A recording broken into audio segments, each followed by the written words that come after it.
que é o socialismo do século XXI? O socialismo do século XXI é um conceito político e econômico que surgiu na América Latina no início dos anos 2000, associado principalmente aos governos progressistas e anti-imperialistas da região, como os de Hugo Chávez, na Venezuela, Evo Morales, na Bolívia, e Rafael Correa, no Equador. E também não podemos esquecer de Lula e Dilma no Brasil. Mas quais são as suas principais características? Bom, primeiramente, a democracia participativa e popular. Não se trata de um socialismo ao estilo soviético, mas de uma proposta que combina eleições livres com mecanismos de participação direta, como conselhos comunais, referendos e controle social sobre políticas públicas. Em segundo lugar, anti-imperialismo e a soberania nacional é uma das suas principais características. A rejeição ao domínio dos Estados Unidos e das potências capitalistas sobre a América Latina. A defesa da integração regional, com a ALBA, a Unasul, a CELAC, por exemplo, e de economias menos dependentes do dólar e do FMI.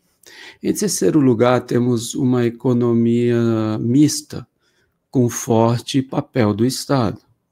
Isso significa nacionalização de setores estratégicos, como petróleo, gás e mineração. E também o investimento em programas sociais, como os Misiones em Venezuela e o Bolsa Família no Brasil. Também temos o controle de preços e subsídios para combater a pobreza.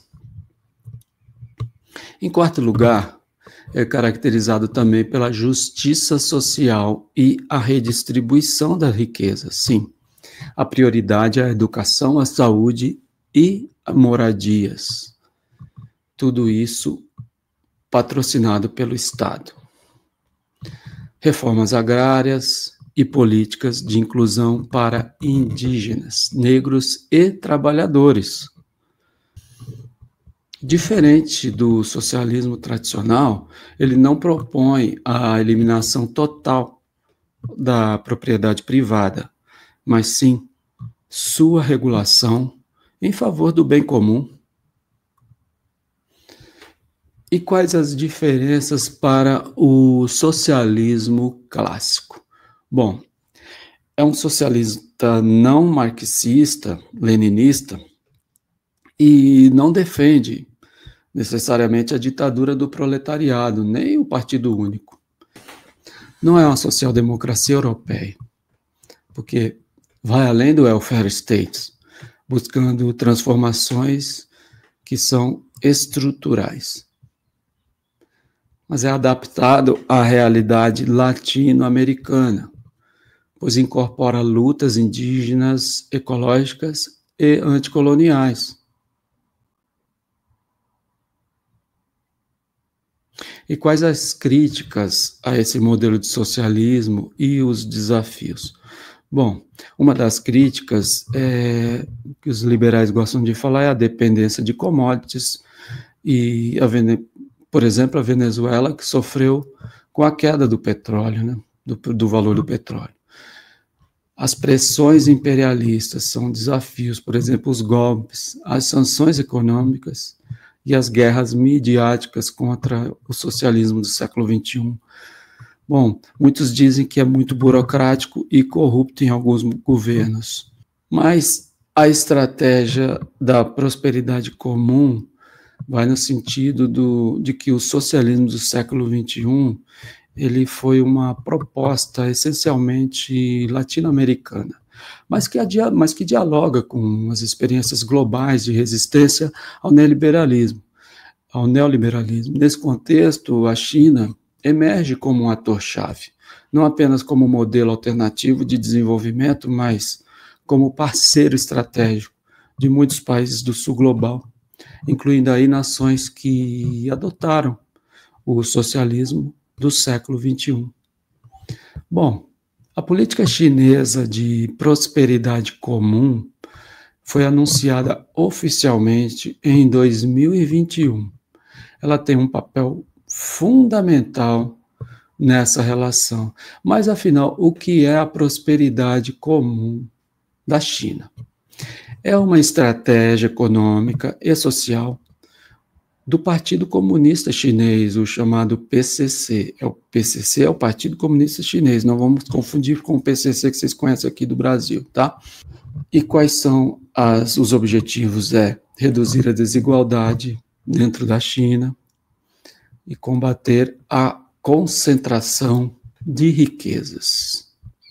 Também regular o capital privado, como, por exemplo, das Big Techs, sem abandonar o crescimento do país. Também expandir o bem-estar social, saúde, educação e habitação é prioridade. Além disso, promover um socialismo com características chinesas.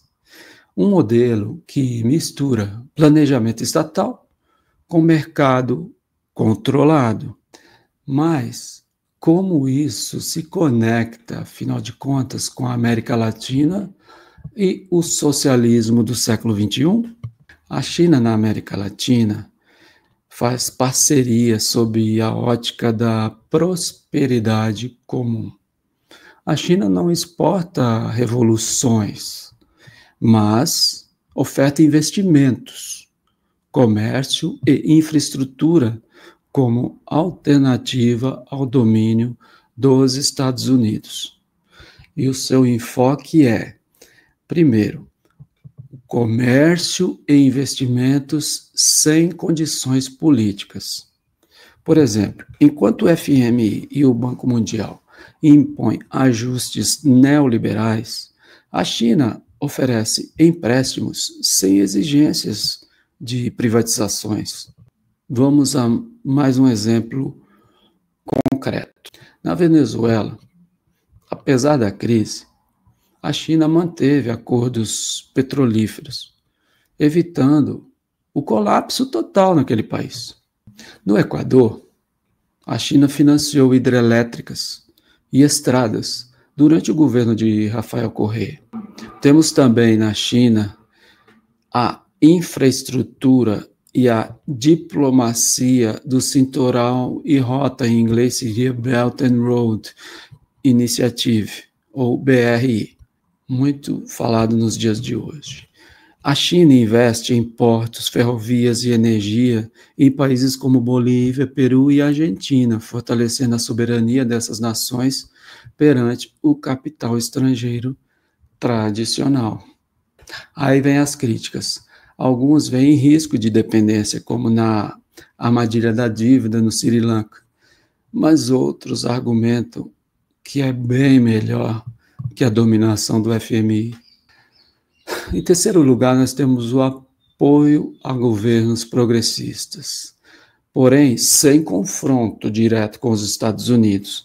A China não se mete em golpes, como fez os Estados Unidos na Bolívia em 2019, mas a China fortalece economicamente governos que resistem ao imperialismo.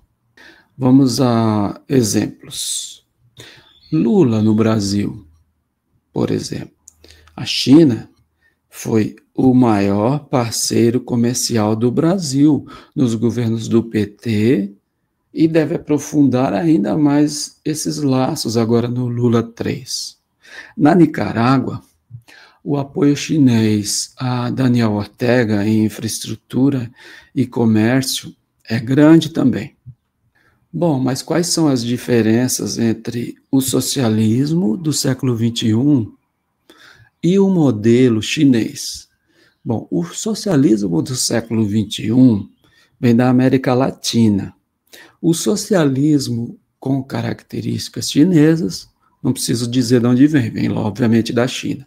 Bom, o foco é em democracia participativa e mobilização popular, sistema de partido único com ênfase em estabilidade. Tem também nacionalizações radicais, como no caso da Venezuela e Bolívia, e um capitalismo de Estado, né, que com controle sobre setores estratégicos. Tem um discurso anti-imperialista, aberto à diplomacia pragmática, pois evita confrontos, mas expande a influência. Vulnerável a golpes e sanções aos Estados Unidos, e a resistência econômica e a pressões externas. É uma aliança estratégica, então, do Sul Global? O que vocês acham? Bom, a China, para muitos, não é socialista, no mesmo sentido que Chávez ou Morales. Mas sua política de prosperidade comum oferece um contraponto ao neoliberalismo que ajuda países latino-americanos a reduzir a dependência dos Estados Unidos. Mas para muitos isso traz riscos, como, por exemplo, alguns temem que uma nova dependência, como com as dívidas com a China, né, seria um desenvolvimento dependente do modelo chinês ou do país chinês. O modelo chinês para muitos, é menos democrático que o socialismo do século XXI. Bom, mas tem muitas oportunidades, como, por exemplo, uma alternativa ao FMI e ao Banco Mundial. Também o fortalecimento da multipolaridade, ou seja, do fim da hegemonia dos Estados Unidos como polícia do mundo, como dono do mundo. Não. Bom, mas e você aí que está nos assistindo, você acha que a China é uma aliada da América Latina ou é um novo imperialismo, como muitos dizem? Deixa aqui nos comentários o que você acha.